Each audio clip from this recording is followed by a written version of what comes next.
Bienvenue sur Africa 24 pour cette nouvelle édition du Morning News. Au sommaire de l'actualité, la réconciliation nationale, un processus toujours en cours en Guinée. En ce sens, une semaine chaque année consacrée à la citoyenneté va être instaurée dans le pays.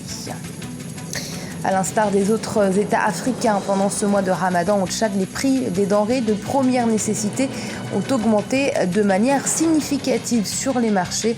Les consommateurs en appellent aux autorités. Et puis focus en fin d'édition sur un secteur pourvoyeur d'emplois et de devises au Niger, celui de la mode.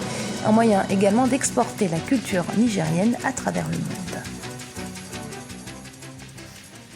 En Guinée, après les travaux de la commission provisoire de réflexion sur la réconciliation nationale, les autorités tentent de renforcer le processus en cours. Le ministère de l'Unité nationale entend en effet instaurer la semaine nationale de la citoyenneté, et ce, à partir de 2016. Les détails avec ce reportage de notre correspondant en Guinée, Emmanuel Milimono. La problématique de l'unité nationale en Guinée reste encore un défi important. Les crises sociopolitiques survenues ces dernières décennies ont fragilisé le climat de paix dans le pays. Selon le ministère de l'Unité nationale, le déficit de civisme et la non-maîtrise par les populations des principes démocratiques seraient à la base de ces incompréhensions. Cette situation conduit souvent à des crises sociopolitiques qui pourraient être évitées si la culture démocratique était suffisamment ancrée. C'est pourquoi il entend instaurer la semaine annuelle de la citoyenneté à partir de 2016, le but étant de promouvoir une culture civique et ainsi éviter certaines crises dans le pays. Ça doit être un travail d'éducation, de formation, de sensibilisation, de promotion des valeurs citoyennes, du civisme, des principes démocratiques, de ce que c'est qu'un état de droit, mais aussi de l'importance de la culture de paix dans notre pays. C'est un travail de longue haleine, c'est un travail difficile, un travail complexe. Nous nous attelons à ce travail. Depuis le début de l'année 2016, les initiatives pour la réconciliation et la promotion de la paix se multiplient dans le pays.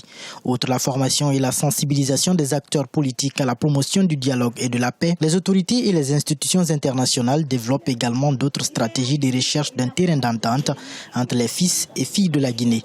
Le sujet est devenu depuis plusieurs mois une préoccupation nationale. Nous sommes un pays qui a un très gros déficit en matière de culture démocratique et de citoyenneté. Il y a l'intérêt, il y a une importance, il y a une nécessité même à ce que nous fassions un processus de réconciliation dans notre pays. L'essentiel, sinon la quasi-totalité des violences dans ce pays sont des violences soit d'État, soit d'origine politique. La volonté de réconcilier les Guinéens s'est traduite notamment par la mise en place d'une commission provisoire de réflexion sur la réconciliation nationale. Cette dernière a rendu public au début du mois de juin 2016 les conclusions de ces consultations nationales. Le gouvernement compte également un ministère de la citoyenneté et de l'unité nationale.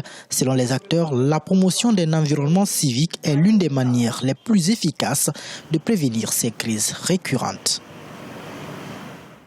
Et sachez que la justice militaire de la République démocratique du Congo s'est déclarée compétente pour juger l'ancien chef de guerre Germain Katanga. Rappelons qu'il avait déjà été condamné à 12 ans de prison par la CPI, la Cour pénale internationale, pour son rôle dans l'attaque d'un village qui avait fait pas moins de 200 victimes. C'était en 2003. À travers le monde entier, les musulmans ont entamé le Ramadan, un des 5 piliers de l'islam, un mois pendant lequel les pratiquants jeûnent du lever au coucher du soleil. À cette période, il est de coutume de voir les croyants se bousculer dans les marchés et autres points de vente habituels pour faire le plein de prévisions qui serviront à la rupture du jeûne.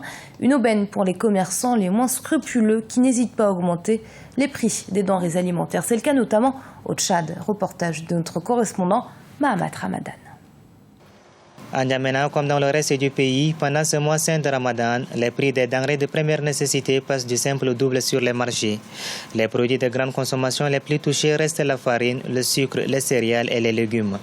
On a remarqué depuis quelques semaines déjà que les prix des denrées alimentaires ont grimpé tout d'un coup et tout est devenu cher. La tomate, le tas de tomates que tu pouvais obtenir à 250, maintenant tu te vois en train de débourser le double de ça.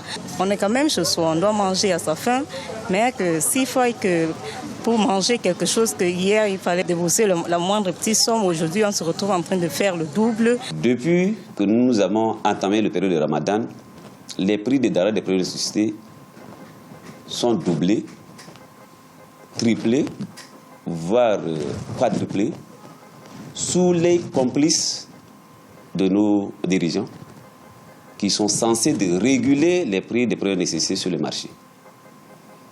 Et il faut se dire également que les personnes les plus touchées, c'est les Tchadiens moyens, les couches vulnérables, les foyers démunis.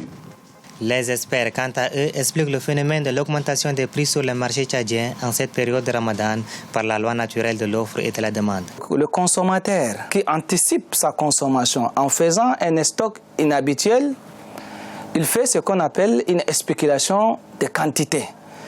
Et donc l'augmentation des prix est une fonction de réaction normale à cette spéculation de quantité. Sinon, si vous essayez de voir du côté du secteur formel, les supermarchés ou les grandes boutiques de la place font parfois même une baisse de prix pendant cette période-là parce qu'ils ont la notion d'économie d'échelle. Les autorités tchadiennes ont annoncé une subvention des produits de première nécessité pour soulager les consommateurs. Mais l'attente est longue pour les fidèles musulmans en cette période de jeûne. Les filles appelées à constituer le futur technologique et scientifique africain. La Meta Economic Development Organization a lancé un centre de formation permettant d'initier 150 jeunes filles africaines à la fabrication de robots spatiaux. L'objectif est de permettre à la gente féminine africaine de concevoir le premier satellite strictement issu du continent. C'est un sujet d'Aliun Guindo.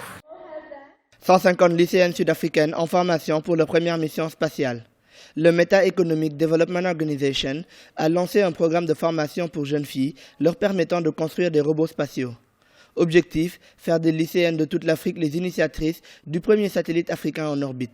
Les jeunes filles ont commencé à concevoir les 10 satellites qui devraient être lancés d'ici à la fin de l'année 2016. Ce programme a pour objectif d'attirer de plus en plus de filles dans le domaine scientifique et technologique. Il peut leur permettre de faire carrière dans l'astrophysique ou la recherche spatiale.